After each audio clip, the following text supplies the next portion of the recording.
votre attention, mesdames et messieurs. Bonsoir et bienvenue dans ce 19h30. Assemblée générale de présentation de meilleurs vœux à l'ensemble des agents de l'ORTM. Initiée par la direction générale, cette rencontre était l'occasion de renouveler les souhaits dans un esprit de paix et de cohésion sociale. C'était sous la présidence du directeur général de l'ORTM. Le reportage est signé Fatoumata Touré et Mamadou Koulibaly. La direction générale de l'ORTM a organisé ce jeudi sa traditionnelle présentation de vœux qui s'est déroulée dans la cantine de la cour. L'objectif de cette rencontre était de formuler les meilleurs vœux après le mois béni de Ramadan et de renforcer la cohésion sociale entre les travailleurs. C'est normal, on rencontre le personnel pour partager les vœux les meilleurs. Nous avons passé un mois de privation, un mois de prière, de dévotion. Il est normal qu'à la fin de ce mois, on se retrouve pour se souhaiter les bons vœux, les meilleurs pour l'entreprise, mais aussi pour le Mali. Les difficultés que nous traversons aujourd'hui sont connues, c'est des difficultés qui sont généralisées. L'ensemble du pays souffre aujourd'hui, mais nous souffrons dans la résilience. L'ORTM en particulier, nous avons une mission de service public, mais je pense que beaucoup ne connaissent pas aussi les difficultés que nous traversons. Nous avons des difficultés qui sont réelles, des difficultés financières surtout, mais il est important de partager certaines informations avec les travailleurs, le peuple de Bozola. Et c'est ce qu'on a fait ce matin. Je pense que c'était des échanges assez simples. Le secrétaire général a salué les efforts déployés par les personnels et a souligné la nécessité de resserrer les rangs pour assurer le bon fonctionnement de la structure. Alors le peuple de Bozola, c'est vrai qu'il traverse un moment très difficile, mais ça ne nous empêche pas de respecter la tradition qui est de se retrouver après la fête et de se prodiguer non seulement des conseils, des informations et des bénédictions. C'est ce que nous avons fait ce matin avec la direction. Je remercie le directeur général et son équipe pour la collaboration avec le syndicat dans le bon sens, c'est-à-dire faire avancer l'ORTM. Le message pour le personnel de l'ORTM, c'est plus d'abnégation. Ce n'est pas parce que nous sommes dans les difficultés qu'il faut rester à la maison, qu'il faut faire le travail à contre-cœur. C'est d'ailleurs l'occasion de se surpasser. De montrer à nos supérieurs que nous sommes là d'abord pour le travail. Le reste n'est qu'un complément. Les responsables ont rappelé que l'ORTM constitue avant tout une famille. Ils ont insisté sur le fait que la réussite de l'entreprise et la collaboration harmonieuse sont des responsabilités partagées. Enfin, ils ont formulé des prières pour que la paix prévaut au Mali. Au Mali, les perles reflètent un mode de vie dans certains milieux traditionnels, du nord au sud en passant par le centre. Ces merveilles font très souvent figure de parure chez nous les femmes. C'est pourquoi Mme Traoré Korotoumou Touré, dite Ti, native de Djéné, s'est entièrement vouée depuis sa tendre enfance à la confection et la vente de plusieurs variétés de colliers. Des colliers taillés sur mesure et qui sont portés par plusieurs personnalités de notre pays. Ce soir, Ibrahima Traoré nous dresse le portrait de la quinquagénaire Korotoumou Touré, appelé aussi Koro Collier. Suivant. Des perles, un fil et une aiguille. Voilà le nécessaire qu'il faut à Korotoumou Touré ou Koro Collier pour confectionner des colliers, des bracelets en perles et d'autres outils de beauté. Elle produit bien d'autres articles. À Djéné, c'est dès mon enfance que j'ai entamé mon aventure avec ces perles. Je les confectionne pour vendre. Au sein de l'entreprise qu'elle dirige, le rôle de personnel revient à ses propres enfants. Koro Collier déborde d'inspiration chaque fois qu'il s'agit de créer un nouveau modèle de collier. Je peux créer toutes sortes de modèles avec les perles, des colliers, des outils de séduction pour femmes et bien d'autres. Malgré les exigences de son métier qui demande beaucoup de temps ou une concentration au maximum, elle bénéficie néanmoins d'un appui considérable de son mari. C'est difficile de concilier ce métier avec les travaux ménagères, surtout que ça demande une grande concentration. Heureusement que mon mari me comprend bien dans ce sens. Je suis toujours à côté d'elle. Chaque fois qu'il y a des problèmes, je suis là. Je lui donne des conseils. Depuis le début, je suis à côté d'elle. Quand une femme ne travaille pas chez nous, ouais, elle n'est pas à la hauteur. Hein. La femme, elle a la jalousie de travailler, contribuer au développement de la famille. Ça, c'est notre coutume. Les colliers sont la vie de Koro, disent certains. Et c'est grâce à ces perles qu'elle a même pu envoyer ses enfants étudier à l'extérieur. J'ai 5 enfants et 2 sont à l'extérieur pour les études. En grande partie grâce à ce travail. S'agissant de son parcours, Koro n'a pas fait d'études ou même une quelconque formation pour arriver à faire ce qu'elle fait de mieux aujourd'hui. D'après ses dires, il s'agit d'un don naturel et elle s'en est rendue compte assez rapidement depuis son dîner natal.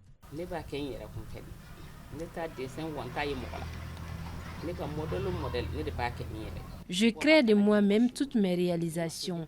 Je n'imite personne et mes inspirations me viennent naturellement. Quant à ces modèles, je les fais uniquement pour faire plaisir à l'armée. Ce n'est pas tout, puisque Koro Collier vend des perles qui ne sont pas du tout bon marché. Sa clientèle, bien restreinte, est mieux placée pour le savoir. Pour elle, on ne choisit pas parce que tout le temps, elle a des nouveaux colliers.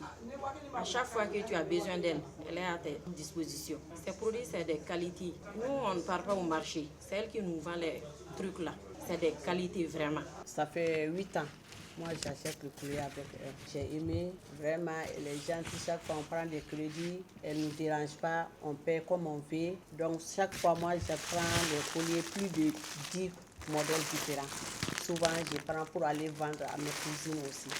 Parmi sa clientèle, des agents de l'impôt, le milieu artistique, entrepreneurial ou même le monde des influenceurs. Ça fait bientôt 5 ans que je connais Tanti Koro. Et durant les 4 années, elle a vraiment valorisé les colliers, les perles. Durant les 4 ans aussi, j'ai vraiment aimé son travail. Elle n'a jamais harcelé les gens. Même souvent, on prend les colliers, on peut faire 3 semaines, 1 mois avec le collier. Elle ne nous demande jamais d'argent.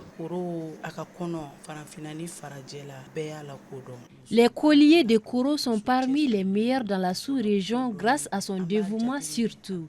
Les colliers qui font déjà partie de nos parures traditionnelles sont plus valorisés par Koro. Elle mérite une grande reconnaissance. Certaines clientes demandent des confections spéciales.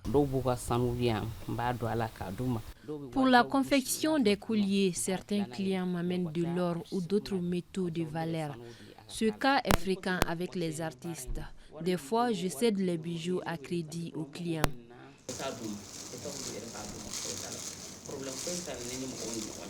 Avec un chiffre d'affaires qu'elle ne maîtrise pas forcément, Koro, c'est aussi cette tante capable de placer sa générosité au-dessus de son business. Chaque fois elle vient, elle nous donne des colliers. Même si on l'appelle, qu'on a une cérémonie, on l'appelle, elle est tout le temps à nos dispositions. Franchement, elle est très gentille. Pas étonnant donc que ces perles soient autant sollicitées, surtout par de grands noms comme Madame Touré Lobotraoré, Babani Kone, Oumou Sangare ou encore Fatoumata Batoulignan. Certes, aujourd'hui, Koro entretient une bonne relation avec son entourage et ses clients. Des relations qui lui ont d'ailleurs valu une certaine notoriété. Mais n'empêche qu'il existe des paramètres de son métier qu'elle souhaiterait réglementer. Vu les conditions difficiles dans lesquelles j'exerce ce métier, je souhaiterais avoir de l'aide afin de pouvoir conquérir le marché international. Ce qui reste certain, Koro semble déterminée à poursuivre encore longtemps son aventure avec les colliers. Toutefois, consciente aussi du fait qu'elle prend de l'âge, elle place son espoir en ses enfants, sur lesquels elle compte pour assurer la relève et continuer avec l'aventure des colliers.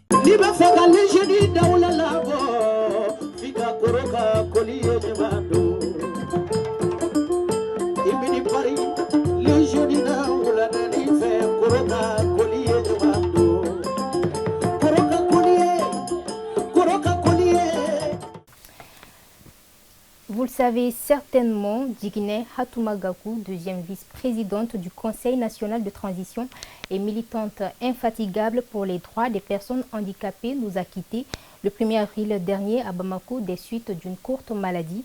Son engagement au service des plus vulnérables, tant au niveau national qu'international, a marqué durablement la société malienne et africaine. La nation lui a rendu un dernier hommage ce jeudi 3 avril 2025 en présence de nombreuses personnalités. Amadou Diallo et Sidiki Touré, reportage.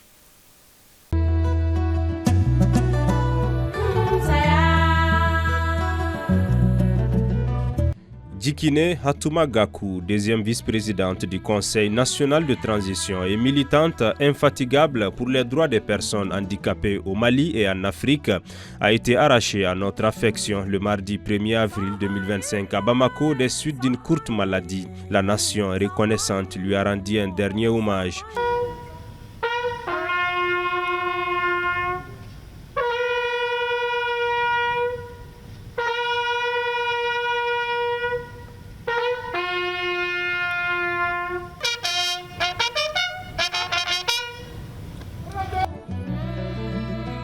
Le Mali perd ainsi une grande figure de l'engagement social, défenseur infatigable des droits des personnes handicapées, tant au niveau national qu'international. Son combat pour l'inclusion et l'égalité des droits a marqué de nombreuses vies et laissé un impact durable. Sa famille, dans une émotion profonde, a ouvert la cérémonie des hommages. Ensuite, la Fédération malienne des associations des personnes handicapées a rendu hommage à cette militante inébranlable de la cause des personnes handicapées. Au nom du Conseil national de transition, Hamei Founé Mahalmadan a pris la parole pour exprimer la reconnaissance de la nation envers son engagement et son travail acharné. Le grand chancelier des ordres nationaux, le général Amadou Sagafourou Gueye, a également honoré sa mémoire en rendant un dernier hommage au nom de l'État. Djikine Hatouma Gakou laisse un vide immense dans le cœur de sa famille, de ses amis, de ses collaborateurs et de tous ceux qui ont eu la chance de travailler à ses côtés. Hatouma était une grande sœur, elle était une amie, elle était, je peux dire, une maman, elle était une confidente. Hatouma était une femme exceptionnelle, une femme brave, une femme de persévérance. Hatouma était une femme engagée, une femme qui aimait son pays. Je ne fais que prier pour elle, que son âme repose en paix et que la terre lui soit légère. Djikine Hatouma Gakou était une personne merveilleuse. De son vivant, elle s'est battue pour sa famille et a beaucoup œuvré dans le cadre de la vie associative des personnes en situation de handicap. Nous prions pour le repos de son âme. Hatouma, c'est une grande perte pour moi. Et surtout pour l'ensemble du Mali. C'est une femme qui a beaucoup travaillé pour le Mali. Elle s'est battue pour le Mali. Elle s'est battue pour les handicapés physiques du Mali, surtout les femmes. Elle nous a appris que être handicap n'est pas une chose de majesté. Elle nous a appris à former, à faire une formation de couture, à faire des commerces, à faire des ventes de pagnes, à tisser et être bien dans le foyer. Il nous a repris aujourd'hui, c'est douloureux. Mais on demande à Dieu de lui réserver une très grande place au paradis. C'est pratiquement une baobab du mouvement des personnes handicapées qui s'en est allée. Vraiment, elle a été une très grande dame qui s'est battue pour la promotion du droit des personnes handicapées, pour l'emploi des personnes handicapées. C'est autant de domaines qu'elle s'est beaucoup donné par rapport à l'épanouissement et aux droits des personnes vivant avec les handicaps. Djikine Hatouma Gakou, présidente de la Fédération malienne des associations des personnes handicapées, jusqu'à son décès, a consacré sa vie à la défense des droits des personnes handicapées au Mali. Détentrice d'une maîtrise en administration de l'action sociale, elle a occupé des postes clés, notamment au ministère de l'Emploi, de la Jeunesse et de la Solidarité et a participé à de nombreuses concertations nationales.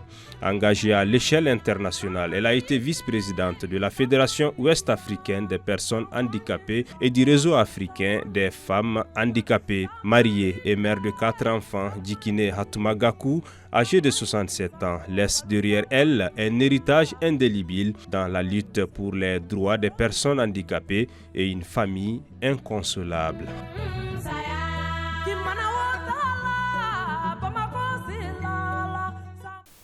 Ainsi prend fin ce journal. Merci de nous avoir suivis. Excellent moment de télévision en compagnie des programmes de ORTM2.